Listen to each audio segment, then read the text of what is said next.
Hello and welcome to another episode of So What Do You Actually Do? In today's episode, I got the chance to interview Mashahid. Mashahid is a solutions consultant at Deloitte. Deloitte is a powerhouse of solutions consultants. Each of them comes with their own set of expertise. With that, Mashahid is an expert in data analytics and focuses on projects that use Power BI. In Power BI, she can convert unrelated sources of data, such as Excel, Facebook, and SQL, into organized and interactive dashboards. Say her client is a coffee shop that has stores all over the country, and they want to see the profits that come from each singular store. She can pull data from multiple data sources to create dashboards.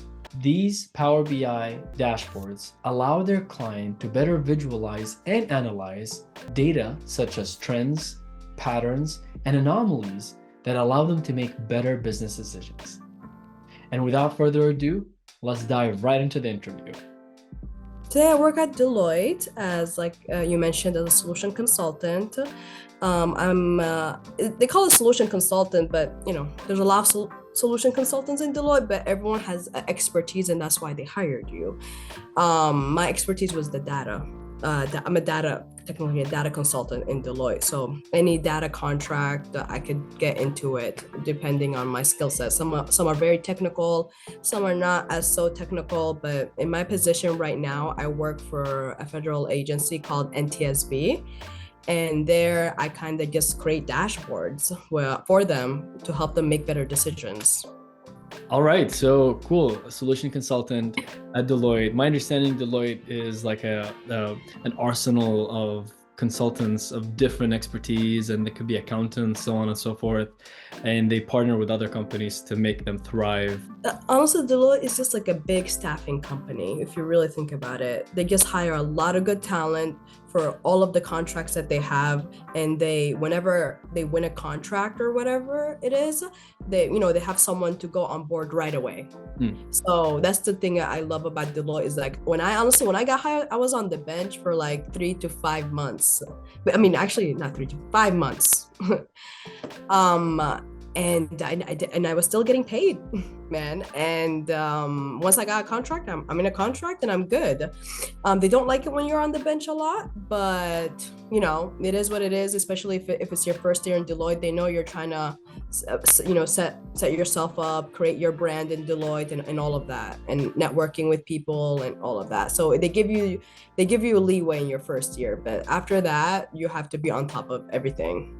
That is very interesting. You mentioned something. I've heard that in a lot of computer or software, the bench. Can you describe that? What does that even mean? So for the bench in Deloitte, so let me give you a comparison. There's the bench in my previous job before Deloitte. They only gave me 3 weeks to find a new contract within IBM, or I was gonna get laid off. Okay. Were you supposed to find it, or they gave you one? Well, they helped me, but I was supposed to go find it in their career page. I had to find positions that aligned with my skill set. And if I did not find something, I was going to get laid off. Wow. So yeah, luckily I found a position before I got, before that. So I was good to go. But then during that time, I actually got an offer from Deloitte because, I was like, I need a job. And once I got that offer from Deloitte, I just kind of jumped to Deloitte. And then in Deloitte, because they're such a big company, they have the budget and capacity to be on the bench for that long, for 5 months. And they just hired me, and they know anybody that gets hired initially need time to find a contract. And some people, when they get like, I have one of my friends, he just got hired into Deloitte, and they already know what contract he should be in. But for me, they didn't. So it's just more like I had to go research and find the contract in Deloitte. And it took a couple of months, but it's kind of like part of their game. Wow, I have never known that. This is news to me. Yeah.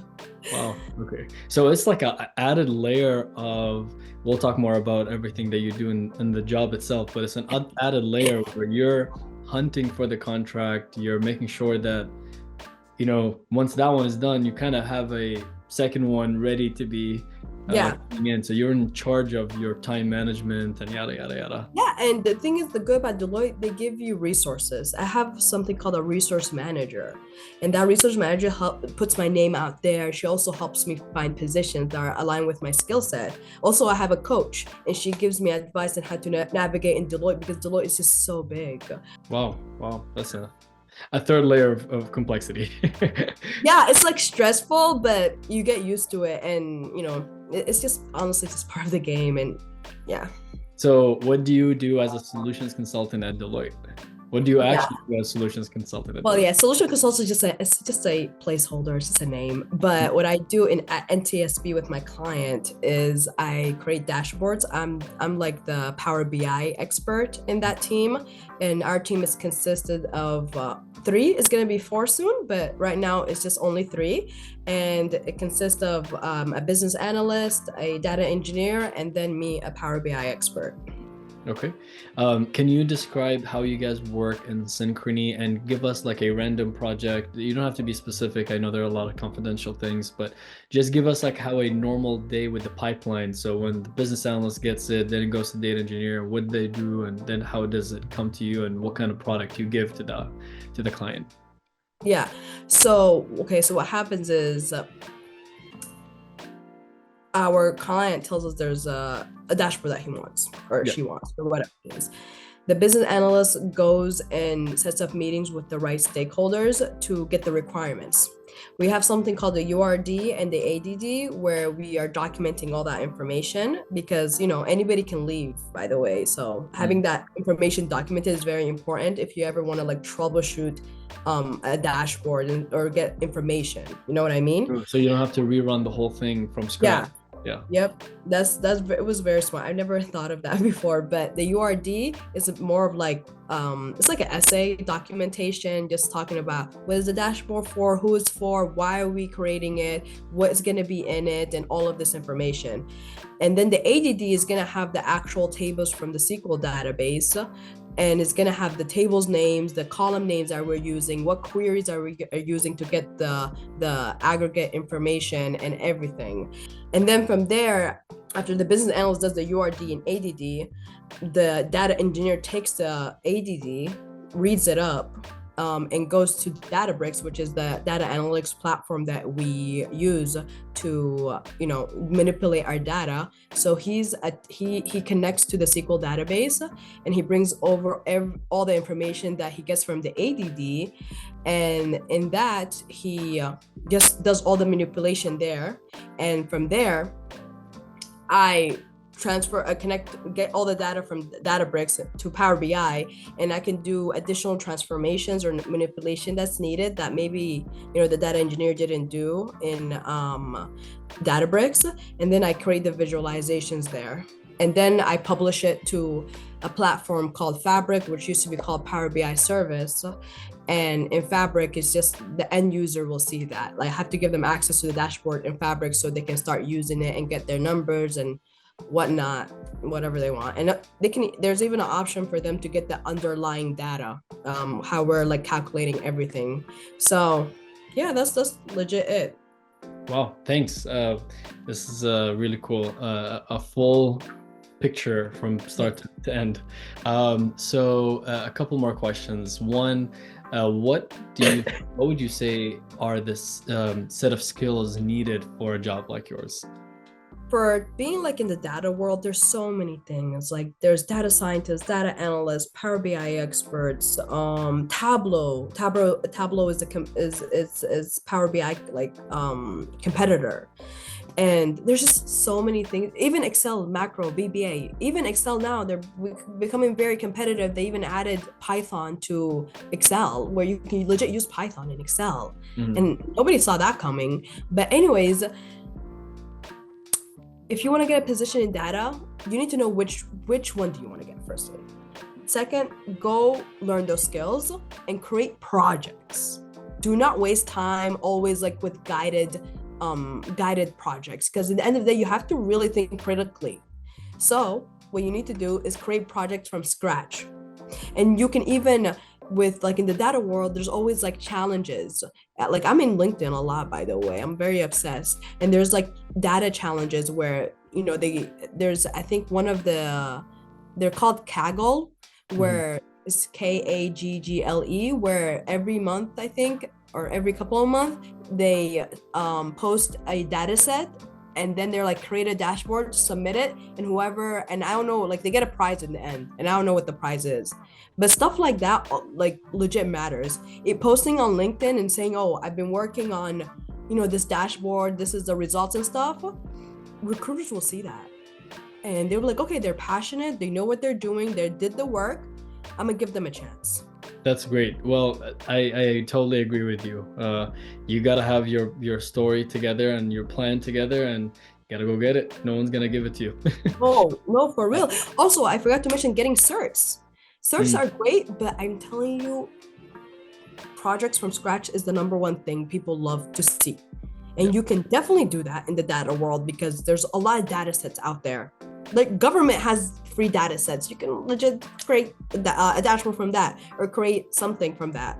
Yeah. So, and I know some data jobs like data scientists need a master's degree and stuff, but not all of them. Not all of them. Some person might see like you're passionate about it. You're like, okay, you know what? I'm gonna give this person a chance. Yeah, yeah, You that's know? for sure. That some Yeah, people want to see what you're doing, experience versus something you learned. exactly. So like, talk the talk, walk the walk, get Mhm. to it. The last question I had, and last but not least, how much would you say is the pay range for a position like yours today? So at Deloitte, I make 92K.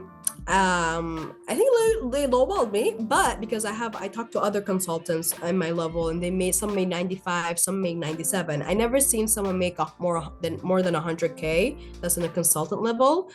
But some do get that though, because at the end of the day, it's all about your specialty and what can you bring to Deloitte. Because there's some niche things that people know that Deloitte will pay you a lot for, like 130, 140, and you can be still a consultant level. So in the end of the day, if it's something very niche, you can ask for a lot more than the average person. But if it's something like general, I guess 90 to 110K. Mhm. So, and always negotiate because you never know. Deloitte is very lucrative, by the way. So you Yeah. need to negotiate because they'll lowball you. But if you negotiate, they will counter.